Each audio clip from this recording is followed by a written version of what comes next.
Okay, so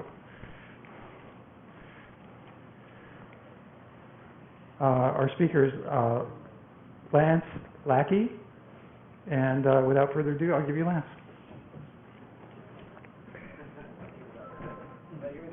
No. Am I on? Yeah? Okay. Thank you. I'm actually not Lance. We were going to give a talk together, and but Lance is out sick. First of all, good morning to everybody. Thank you for coming to my talk, and thank you for Scale for organizing this great conference. And it's become a fixture in the LA tech scene, and it's always a great opportunity to catch up with folks. And I see a bunch of people that that I know from around the LA tech scene, and it's good to see you. The talk, we have a stealth title for the talk, as you may have picked up, introducing Huxley. So Huxley is the framework that we built around the model for using Docker and CoreOS and Git. And so I'm going to talk as much about the journey that got us there as I am about the framework itself. It's probably more interesting what the model is that we're pursuing as it is, exactly, what Huxley is. But we're also very excited about being able to possibly introduce it's an open source framework for implementing the model that I'm going to talk about.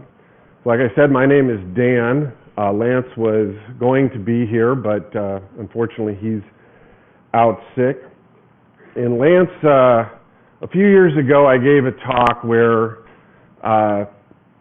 at various intervals throughout the talk, including right about at this point, at the beginning of the talk, and then all the way through it, I could hear peals of laughter from the next auditorium, which is really intimidating, when you're trying to give a talk, and my talk was, I'm a very serious person, and so I was giving this very serious talk, and I was trying to make really impressive technical points, because, you're a technical conference. It seemed to make sense at the time. So I vowed, never again to give a talk without an accomplished improv comedian on the stage with me, which Lance is an accomplished improv comedian. Unfortunately, so he's out sick. He's also an accomplished DevOps engineer, which is helpful. But unfortunately, since he's out sick, this isn't going to be a very funny talk.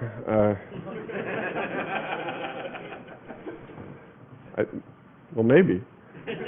So we work for a company called Panda Strike, and we're a DevOps shop and a dev shop, which seems like there should be an efficient way to say that, but there isn't. So if you have custom development needs or you want contract DevOps help, come talk to me, but that's not what the talk is about. Our journey is going to start with Docker, which is really about Linux containers. So since you can Google Linux containers, and probably most of you are, show of hands, is everybody pretty familiar with Linux containers?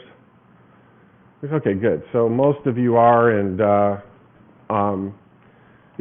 it's basically kind of the short version is it's a somewhat more efficient, sort of the evolution of the virtual machine, if you will. So, but I'm not going to spend a lot of time talking about what these technologies are. Instead, I'm just going to talk about how we're using them. Now, the reason that I think Linux container technology is important is that I believe that in 5 to 7 years, pretty much everything we deploy, the sort of de facto way that you're going to deploy new applications is going to be inside of a container. How many people would agree with that assertion? Okay, so we're about 30% maybe. Somebody said 3 years. All right, yeah. A lot of you are skeptics, and I think with good reason. There's always good reason to be skeptical. I'm not here to sell you a silver bullet or a cure-all, magic cure-all solution, right? In fact, a lot of our journey and a lot of the story I'm going to tell you has been us, getting in trouble with this technology. So, however, I remember, because I'm old and I have a story for everything now, I can remember sitting in a meetup where we were having somehow instead of somebody just talking at everybody, we'd somehow ended up having a conversation. And the conversation was that this new cloud computing stuff that Amazon was pushing on everybody, was crap.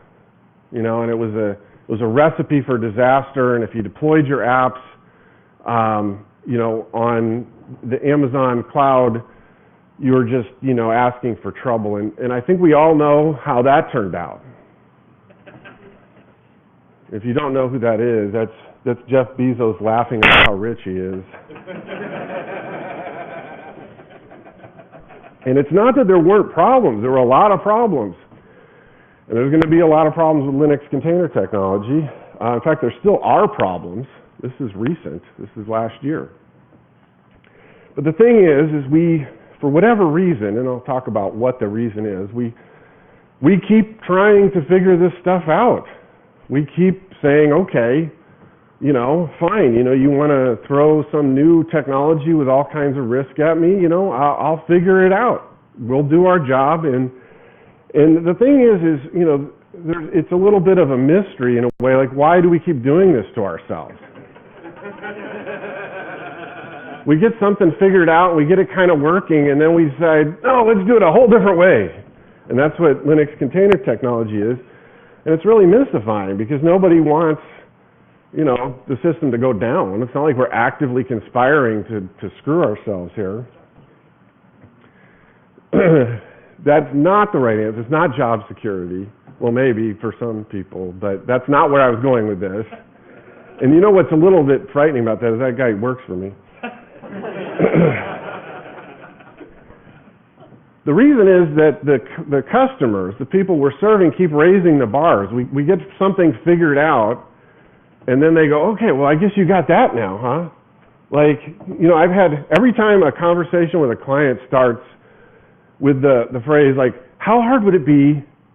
Like, I know I'm in trouble, right? I know, like, oh, this is going to be a bad conversation. Because we're not deploying this anymore. We were at one time, a long time ago. We were just, CGI script, and wow, I got a website running, and then, oh, I got a database. Woo! And then we're not doing this anymore either. In fact, this is sort of like the starting point now.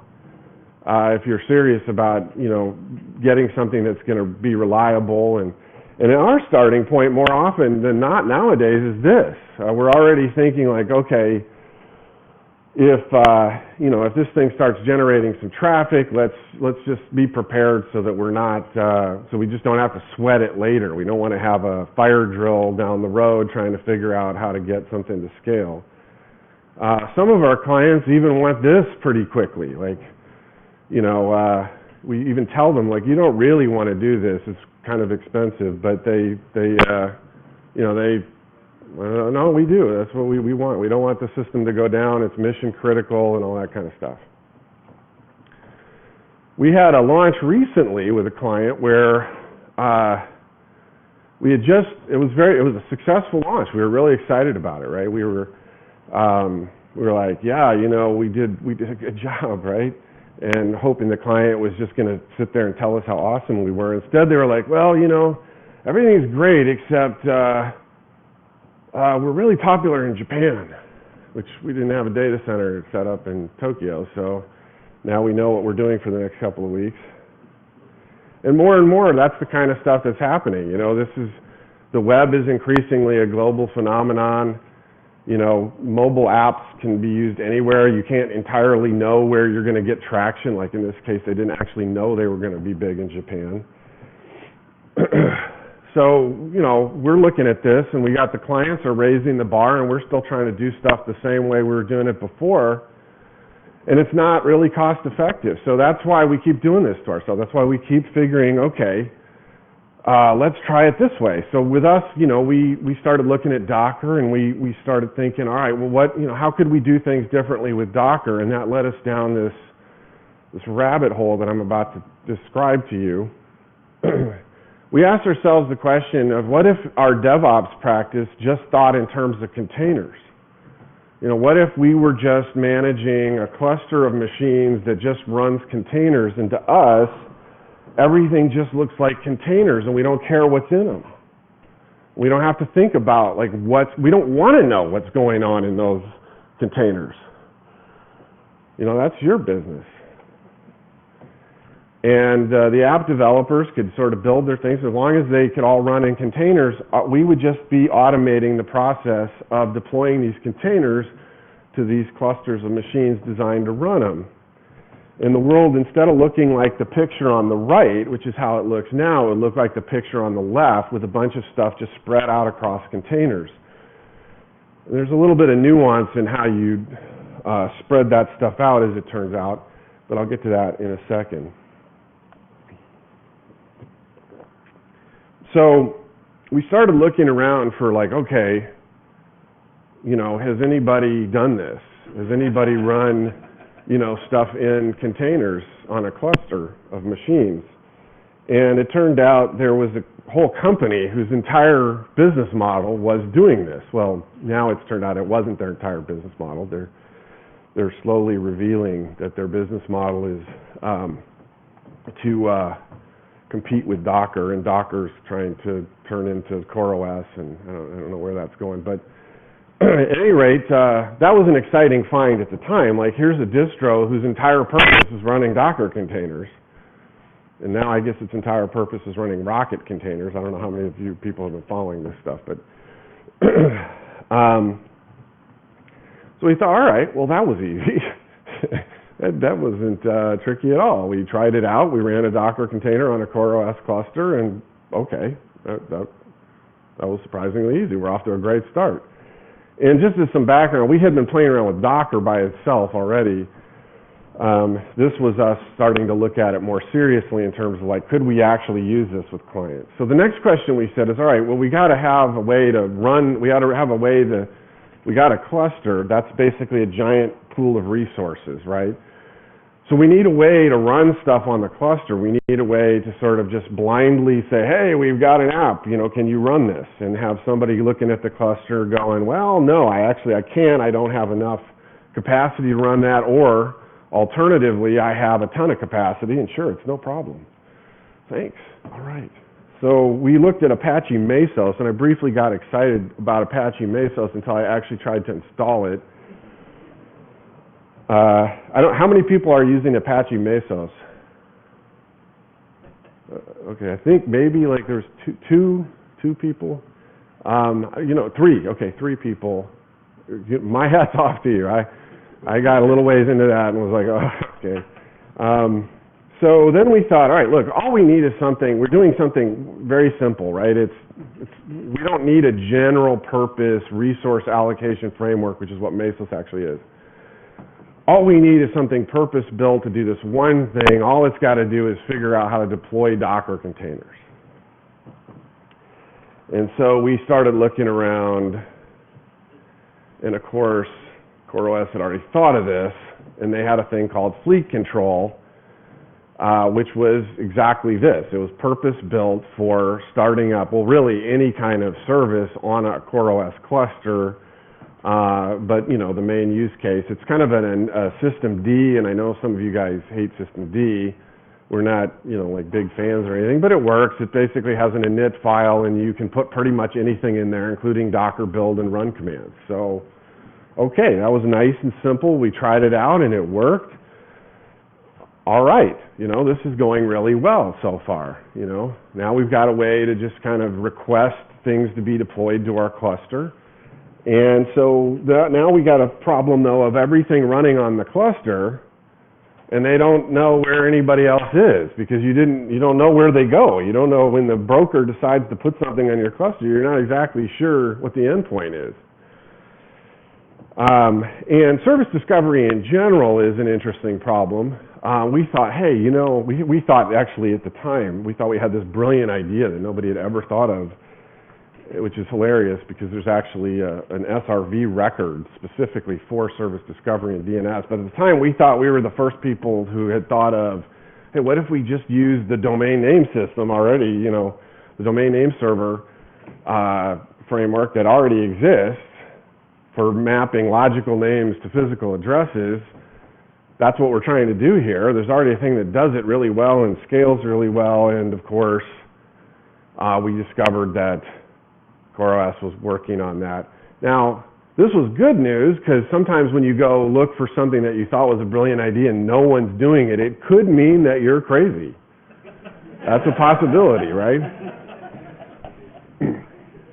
So we weren't crazy, but the bad news was that we had caught up to where the CoreOS guys were because they weren't done with this. It wasn't properly integrated yet into the CoreOS stack. And we tried using it, and it was you know, we were getting there, but this was where it started to get a little bit, you know, it was a little rough sledding there at that point.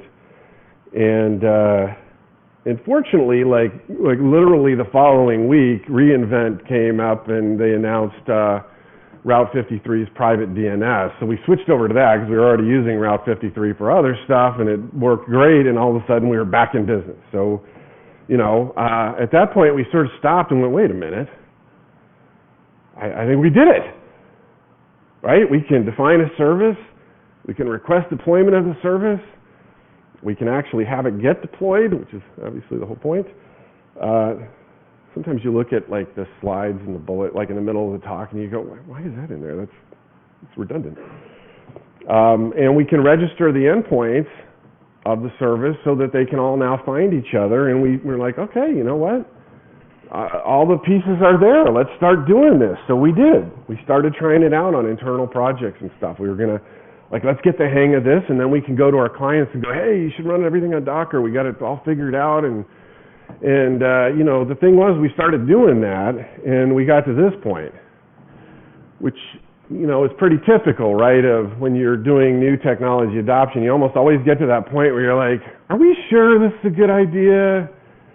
Maybe we should just go back to Ansible.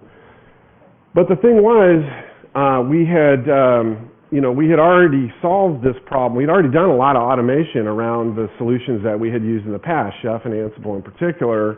So we weren't really comparing apples to apples. We were comparing stuff that we'd automated to stuff that we really hadn't automated because we hadn't done it, so we didn't know what to automate exactly. So like all lazy programmers, we figured out, okay, let's automate it. And this is where we start to move into stuff that maybe we can actually hopefully share with you guys. We created 3 open source projects and imaginatively named them, as you can see. And these were basically intended to automate the things that were making our lives difficult when we were trying to actually use this model of deploying stuff with Fleet to a cluster, a CoreOS cluster, specifically deploying Docker containers. Now these exist. These are actual projects. They're MIT licensed. We would love it if people kicked the tires, tried them out, told us what was wrong with them, you know, sent us pull requests, whatever. Huh? Yeah, again, so he's been saddled with doing a lot of the development, so he's like, please, someone help me. Just to tell you what these are, what they do. So Panda Cluster, its job is very simple. It's to stop CoreOS clusters in there's a CLI, and it can also be done programmatically through an API. And that's really its job. We can start and stop clusters. We can check on how they're doing, whether they're available yet. Not based to a cluster that you actually set up, you know, that you cloned your repo to each one of the clusters that you want to push to. You have to, you know, if you're running, if the developer wants to set up a test cluster to just kind of check out their deployment scripts, they have to run Panda Cluster to do that. And so we thought, you know, maybe we can actually make this even easier. And that's where Huxley comes in. Huxley is, as you guys hopefully all know is Aldous Huxley was a famous science fiction author who wrote a famous novel called Brave New World, and I believe that we're in a brave new world, hopefully not as dystopian as, or Linux containers represent a brave new world that's hopefully not as dystopian as the one in the book. Anyway, it seemed like a good enough reason. That's not even really the reason why we called it Huxley. We have a list of science fiction authors that we use as code names, and that was the next one on the list. But it sounds better if we talk about it as a brave new world.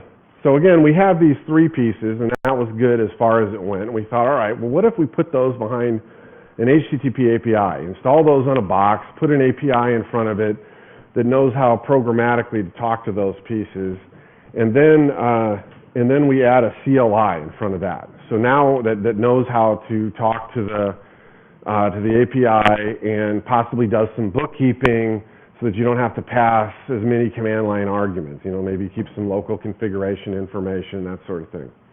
And so we thought, all right, that seems like a promising idea. Instead of installing, multiple little pieces and having to figure out how each one of these work, we would just have one uniform interface for this whole arrangement. And so that would allow us to do things like this. We'd have this nice single command line, and we would be able to, spin up a cluster. The developer could spin up like a little local cluster for themselves, from everybody just be using the same interface. And then, we could extend it to support, okay, I want to initialize, I'm working on a repository, I know I'm going to use Huxley with this, I want to initialize it, so that allows us to save a bunch of information that we can then use to talk to the API later. I want to add a remote, so this is the whole get hook thing. I want to be able to, add a remote that I can now push to deploy. So after that command runs, I want to be able to get push staging. And then we add this idea of adding in Mixins, and this goes back to this interface again between the developers and the DevOps people. And Mixins, there's the origin of the use of the term Mixins goes back to an ice cream shop in Boston, at least my understanding of it. And there was a bunch of MIT developers who were building a new dialect of Lisp called Flavors Lisp. And Flavors Lisp, the way that you would add features to your application, like if you wanted to add a menu bar or a scroll bar, you'd use what were called mix-ins. And so we thought that's a perfect idea here. We want to be able to mix in pre-built launch configurations into your app. So now, instead of the developer being on their own in that, and God knows what they put in those files, we're in a position where maybe we can provide a whole bunch of these sort of out of the box. And so the idea would be, okay, here I've got my web app, and I decide I want to add a database to the web app. So I say, okay, add the HA Redis mix-in.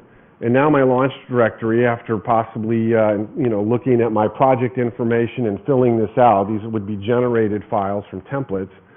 I now have added another component to my launch configuration. And when I do a git push the next time to one of the clusters, it's going to deploy the HA Redis. Now, what this allows us to do is this gives us an interface now between the DevOps team and the engineering, the application developer team, right? Because we can have these mix-ins. The developers, if they don't like something, they can issue pull requests saying, I tested this out on my local thing, and it would be cool if it did this too. And then the DevOps team can either, okay, yeah, that sounds cool, or boy, that's crazy. There's a reason we didn't do it that way. And now there's a sort of a mechanism for a dialogue to take place about how we're going to launch these things and what does it mean when you have an HA Redis component.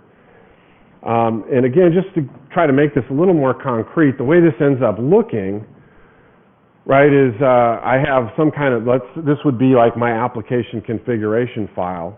And each one of these components announces itself, right? So they have endpoints that we can reference in configuration files. So when my web server starts up, it can find Redis by looking up these endpoints. And we know those are the endpoints because that's how the mix-in was templated. That's the default name that it wants to use is Redis and then a number for however many instances. And and we can also have a public endpoint that we publish as well, which would be like the name of the app, and maybe, again, Huxley init has given us some, allows us to configure that information about what endpoint do we want to publish for the app itself. And so, if I push the staging, that might actually say my app, .staging.acme.com or whatever. So now, I'm going to take a quick step back, and then I'm going to talk about sort of the status of all these projects. Linux containers, the whole premise of this idea is that these are very disruptive technology, and we need to figure out how to use them, and we need simple and effective models and development process for using them.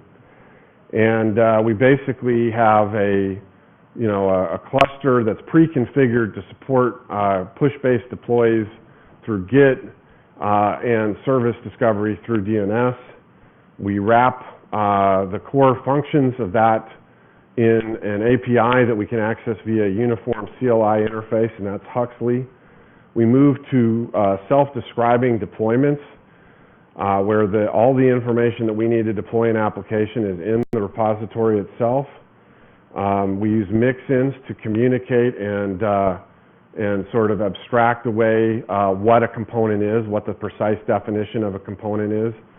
The DevOps role shifts a little bit more towards managing clusters and container deployment. Everything looks like containers, as well as managing a library of these mixins so that they have some idea of what's being deployed without necessarily having to block or own that piece of the puzzle anymore. So, in terms of status, I've talked about a whole bunch of stuff.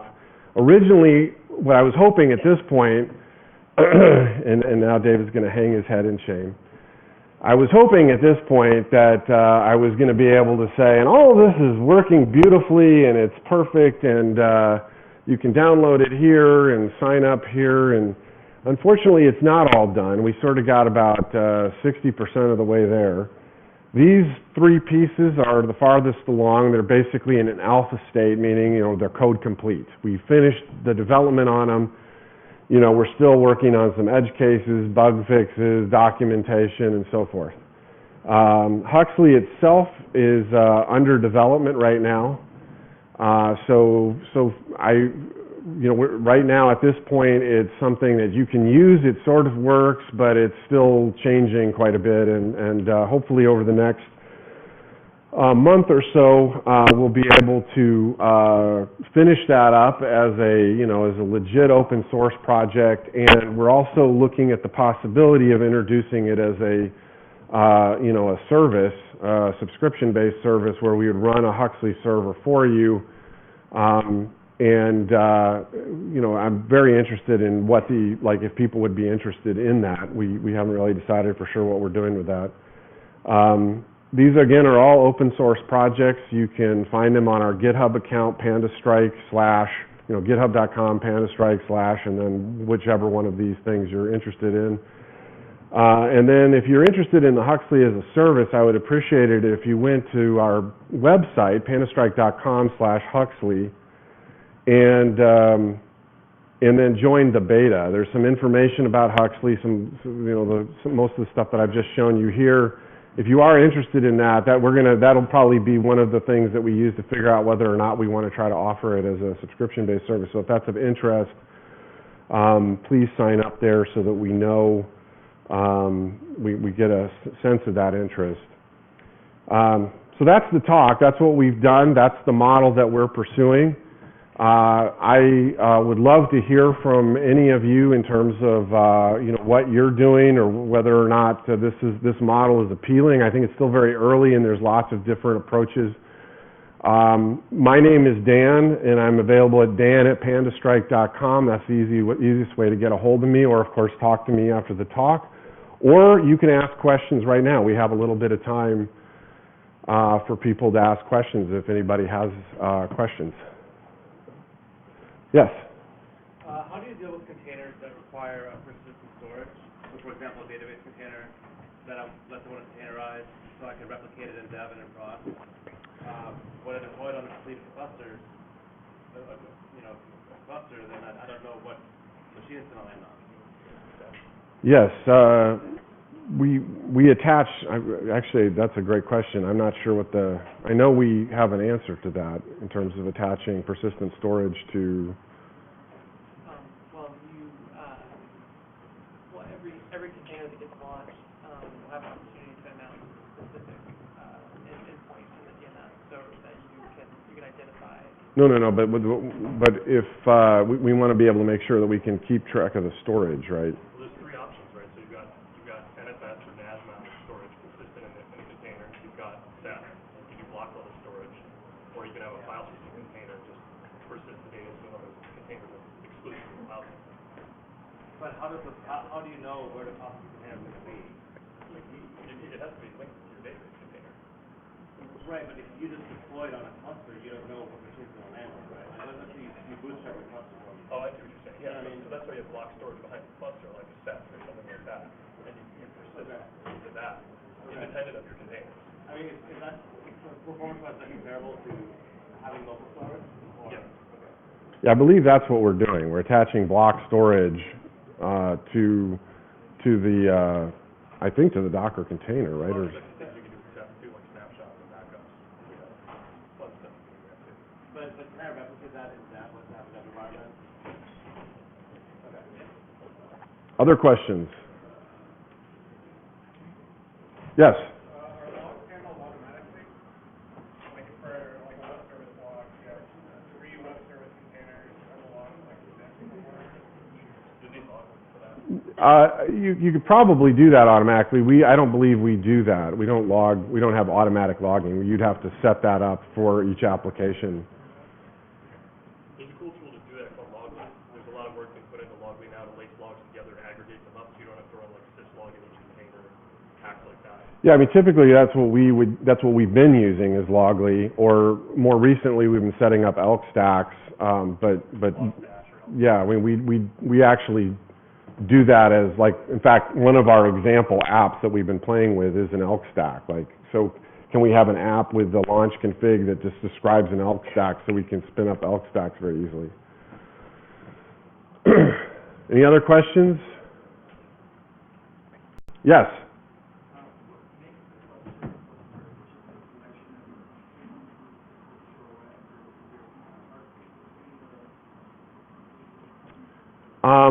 So the question was, what makes the cluster a cluster? Basically, yeah, it's basically a bunch of EC2 instances on a VPC in Amazon using a CloudFormation template from CoreOS. That's how we're doing it right now. What? Well, one powerful thing is that because we have control of the DNS, we can define our own network topology. So it's a network of containers, and not just, you don't have to think about the instances that you're running, you have the actual containers, you have cloud containers, so you can do whatever the hell you want with them. And that Trying to figure out how to boil that down. I mean, isn't that just because it's a VPC? Yeah. So the key thing there, the thing that ties it together is that they're on a single VPC. Yes? Are you guys using IPv4 or IPv6? You guys doing I think we're just using IPv4 right now. LANs or Are we using IPv6 or IPv4? just standard v4? Yeah. No bits in the way, no VXLAN, something like that? You're not stretching across physical sites or data centers? No, not at this point. No, nothing like that. Nothing. established more to go across or an assessment to basically something. Right. Yeah. No, we haven't gotten to that yet. That definitely would be, yeah, it would be nice That's for. where the demand will go there to extend the cluster to other physical sites to provide resiliency and DR. Right. That'll be the next step. Yep. And then IPv6, you can abstract away from physical locales. Yeah. Right now, the thing that's exciting is just being able to spin up the 2 data centers reasonably quickly this way, but then getting any kind of communication between them is right now we'd be back to where, you know, to how we do that today. Yeah. Yes. Is this purely a EC2 solution, or you're also targeting OpenStack, open cloud? Right now, it's purely Amazon. It's we don't but there's nothing architecturally I don't believe that most of that is pretty well abstracted at this point. Like it's behind, like within Panda cluster, and you know, there's it's a programmatic API, and it's not particularly Amazon specific. There'll probably be a couple of things, you know, like always, if you try porting to a different platform, you're like, oh, well, now we need to provide this extra parameter or something. But it's not, from an architectural standpoint, I don't think there's anything that would be preventing people from extending and adding, you know, like, okay, I want to add an OpenStack implementation of this. You know, the interfaces are pretty generic. It's like start a cluster. Well, okay, you know, as long as we have a way to say, you know, programmatically start a cluster, and those interfaces, like in Panda cluster, those are all just methods. So if we were to make that implementation swappable, right, and then you have an OpenStack version of the same thing, it should work, right, as long as obviously you don't mix implementations. But yeah, I don't see any reason. I think it would be cool to actually ultimately get to the point where you could deploy in you know, whatever infrastructure you wanted. We've still got a couple more minutes if there's any more questions. Yes?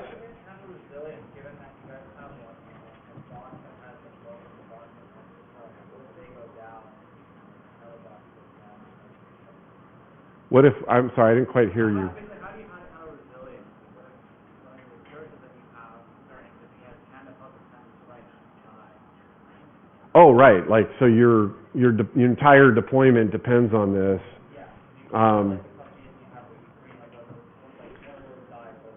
Yeah, at the moment we don't, but what we would do, where we would go with this is like you would with any web app, right? We would actually have multiple, the HTTP interfaces would be served by multiple servers, and the backing data store would have a master-slave type of configuration, or a Redis cluster or something. Right now we're using Redis, so maybe we might even use a Redis cluster there, so that we'd have everything, so that we'd have an HA deployment of Huxley itself.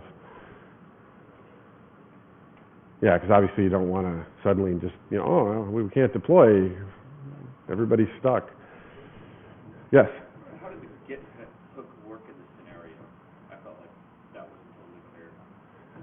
Yeah, it's actually, the way it works is you clone the repo to the cluster to where the Git hook server is running. And then we have sort of a generic hook script, right, that we then copy into that repository as part of that process. That's part of what Panda Hook is doing. Now that hook script is what knows to go through the launch directory and look at each one of those subdirectories and run in turn the Docker file, or well, really it runs the service file, which in turn references the Docker file, but it knows to go through each one of those directories on a push and run each one of those service files. So this is on a push. What is it that actually, which component is it that actually does the executing of this? So is it the Panda Hook? So Panda Hook just sets up the hook script for the repository.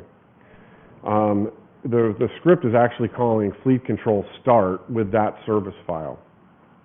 And fleet actually is the CoreOS component that looks at the cluster and decides whether or not it can deploy that particular component. Does that make sense? I'm not sure if I answered the question. Basically, Panda Hook is the thing that configures the hook server for a specific repository. So you would run the Panda Hook script, or you'd run Panda Hook, and it would communicate, and point it at, okay, I want to configure this cluster to be able to handle with a receive hook, and that, it'll make a bare clone of the repo, set up the hook set up the hook script on the cluster that you're. So now and then you have to add a remote, and this is the part that Huxley does for you when you do Huxley remote add. So you get that cluster set up, and then you add a git remote that points at the cluster at that endpoint. And so now when I do a push using that remote, that'll trigger that hook script, which then runs fleet control. Yeah, so Panda hook doesn't actually do the push part of it. Is you do git push, and the hook, the git hook does the rest. Any other questions? We got 3 minutes left. No? Well, thank you again, and enjoy the rest of the conference. Thank you.